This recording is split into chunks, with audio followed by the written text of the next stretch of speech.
So, good morning, dear students, friends, youths, and soldiers of Swami Vivekananda. It so happens in our life, those who are, I think, a little bit uh, aged people, grown up rather, crossed their youth, and that we have seen in our childhood that our mothers, aunties, they are managing situations very smartly, though outwardly they never just seem to be very smart. Fine.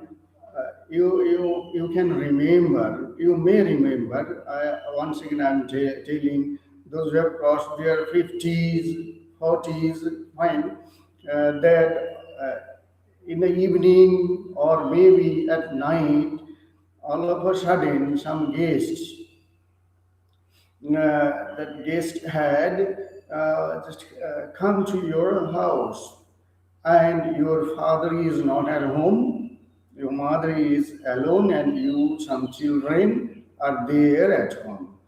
And then there are not, you can say, many things at home by which the guests can be attended, and it was a custom in rural Bengal. I don't know what is the or what was the situation in other parts of the country, that our relatives, our guests, they used to come without any prior notice, because there was no social, I think that that kind of networking system, any that mobile phone or messaging system, nothing was there. Telephones, landlines, they had their limited use. And in rural Bengal, it was almost something unimaginable for, I think that for people to use it, okay, at home. Devoid of electricity, telephone line, I think every household at night becomes like an island detached from the entire world. Is it okay? Now, if all of a sudden a guest or number of guests just turn up, then what would happen? There are not proper means, okay, to just attend them, to give them refreshments or prepare meal for them. Now, the mother, resourceful mother, or aunties, or you can say bhabis at home, what will they do? They will first find out what is there in the store, and if they could find some egg is there, maybe a few, I think that grams of dals are present there, then they would go to the kitchen garden nearby, and they would definitely collect some vegetables, whatever just was available. And though it is not a common practice, rather it is almost prohibited to touch a plant or taking its leaves or branches or fruits at night, because plants are, it was known at that time also uh,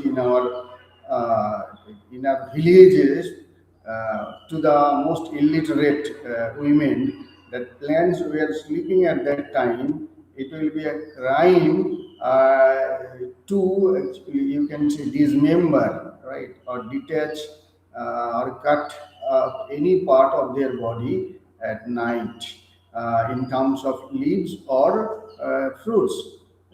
So how much sensitive they had been, even in those days also.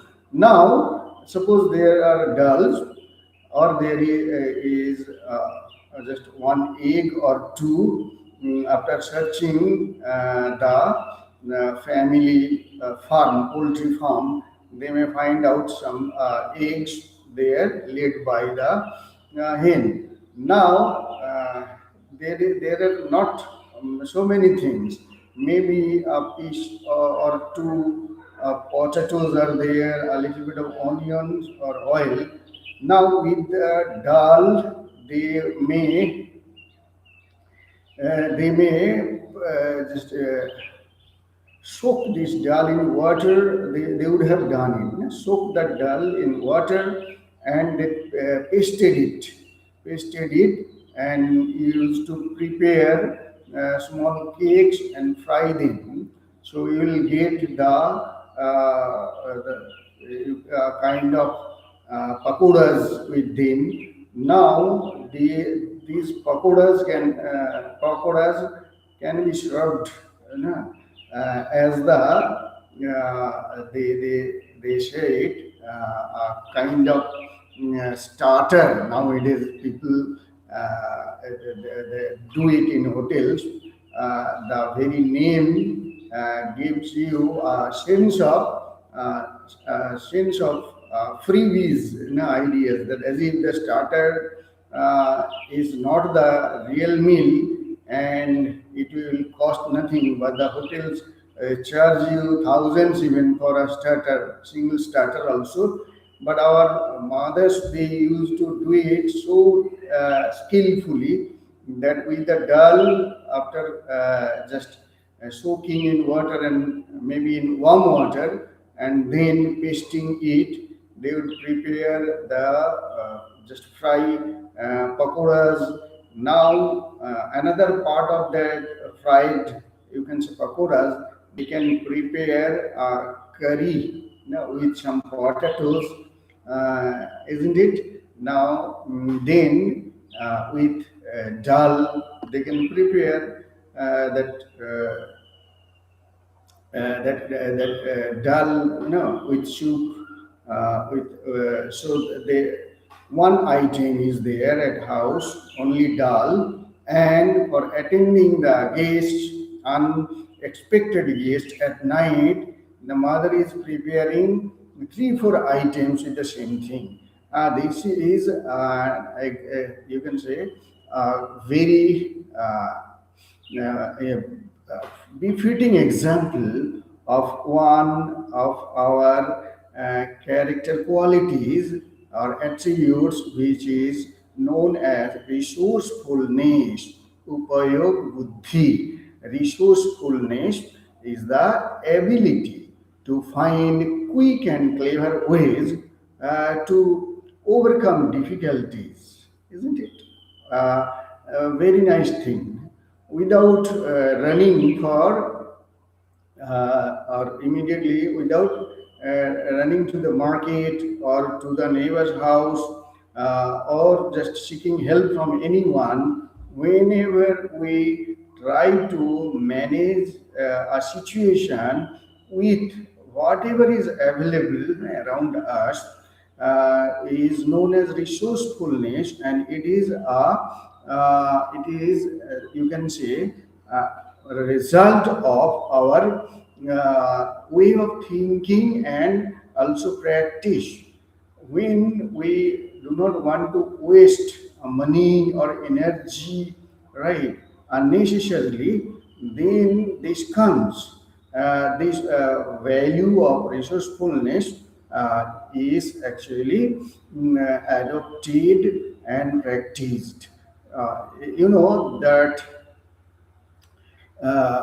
that story of that Mangalyaan, which was India's Mars mission done successfully with the amount of money with which an average Hollywood movie also cannot be produced. Can you imagine for that Chandrayaan 3, the money which India spent, Russia spent three times more with without any success.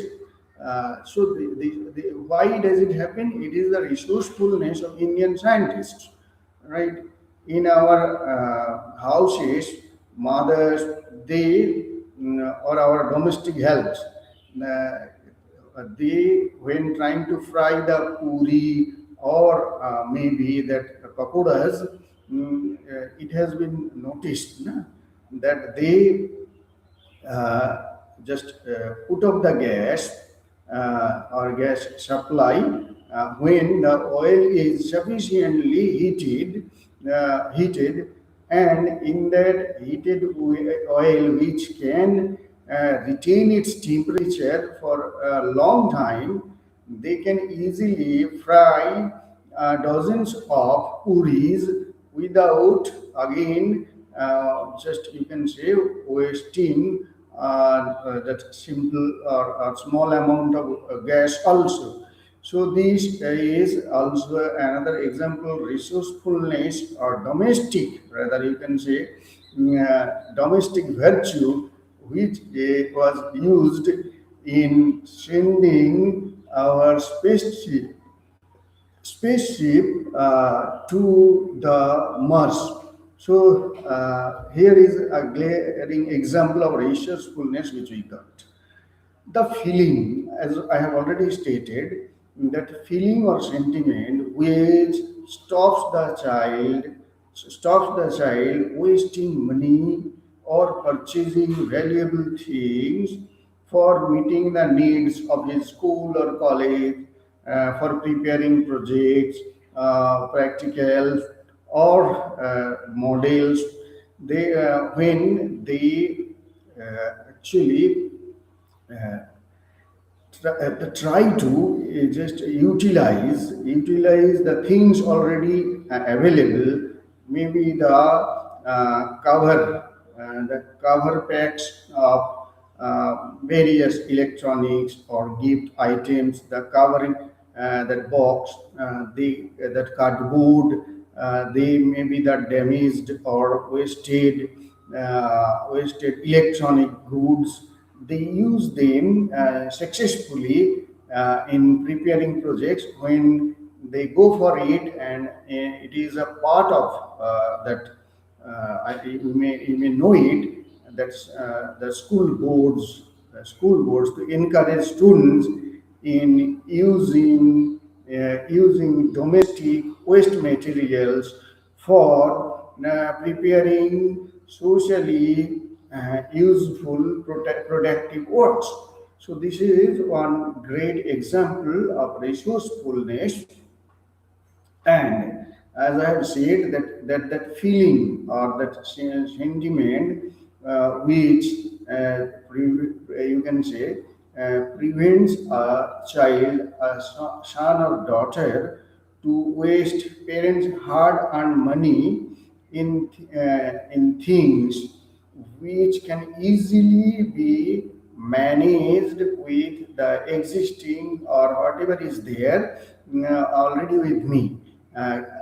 Gives birth to resourcefulness. You may have plenty, your parents are ready to give you any amount whenever you require to purchase anything, but you are not that sort of individual, just a student or that sort of youth who is very much inconsiderate about the suffering or the trouble the parents undertake, okay, to earn every penny.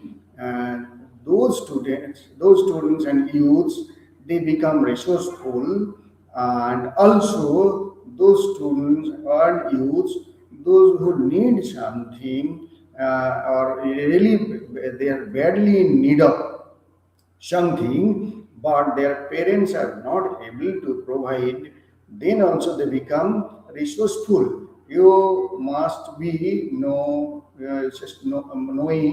about Pandit Ishwar Chandra Vidyasagar.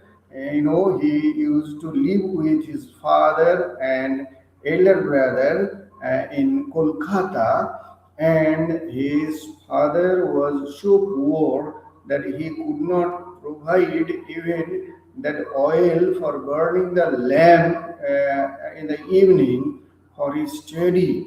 So instead of what would be the general picture in most houses in rural villages or anywhere, that because there is no light, because no lamp, okay, in the evening, so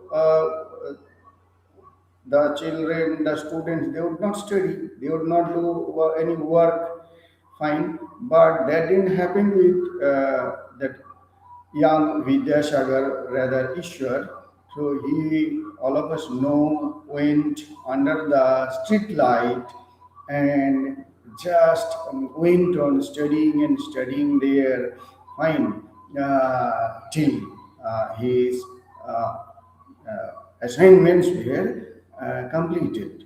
So this is also a beautiful example of resourcefulness which we get from the life of legendary figure character in the Indian history and world history also. So so this is the thing. Whether uh, you have enough of money and other things or people around you to serve, or you do not have even the minimum requisites, okay, for meeting your most essential needs. And even then, if you try to manage things successfully and quickly by resorting to clever ways, intelligent ways rather, to overcome your difficulties, then you become resourceful. So resourcefulness has a direct relationship with economics, right? It saves just a lot of, you can say, wastage of money, time, and energy, and you can utilize the same money, time, or energy thus saved for some other good purposes, right? And so in human beings, there is one great thing which is actually always underused, underrated by ourselves, and this is our own life. This life can be used just like animals, okay, for you can say collecting food, or just preparing some shelter for myself, getting enough food, enough comfort, beautiful houses, or cars and bungalows, whatever you need for your personal needs. You can go on just pursuing for getting more and more in terms of money and wealth, maybe name and fame, for your individual, personal individual happiness. But this is not the proper or maximum utilization of your life. Without, just believe me, believe Swami Vivekananda, that without compromising with your own personal comfort or that of your family, their security and safety, without compromising with these things also, you have inside you enough, enough energy, enough power, infinite power to serve the people, to serve this country to its maximum limit.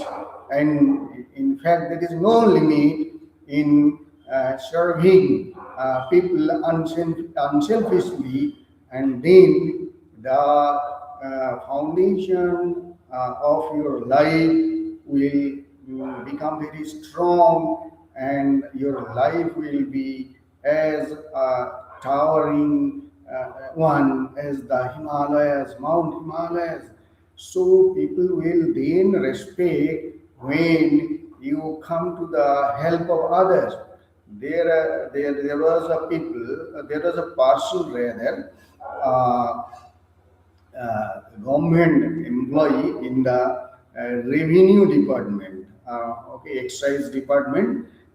He collected a lot of wealth, fine, by dishonest means, taking bribes, okay, for his service. He was supposed to do selfishly because the government was paying. So that person built a huge palatial building with marbles and costly tiles, okay, just covering the entire walls inside and outside, the floors, and then in his inter life he had never helped anyone, rather extorted money in the name of providing a service which it was his duty to provide without right any bargain or without any kind of bribes or donations. He did it. He exploited people, the poor people, the needy people, the true gods of this country. And on that day when the house was inaugurated with a lot of, you can say, pomp, and so the number of guests from the entire Port Blair, right, town, they gathered there as invite. Okay, so what happened, within few seconds after the program started, that man, that government officer who had just sucked the blood, okay, from day one he joined the service, okay, could not survive a few seconds also to enjoy, okay, to you can celebrate this great achievement of building a palatial house, okay, in the heart of the city of Port Blair, and he died of heart attack.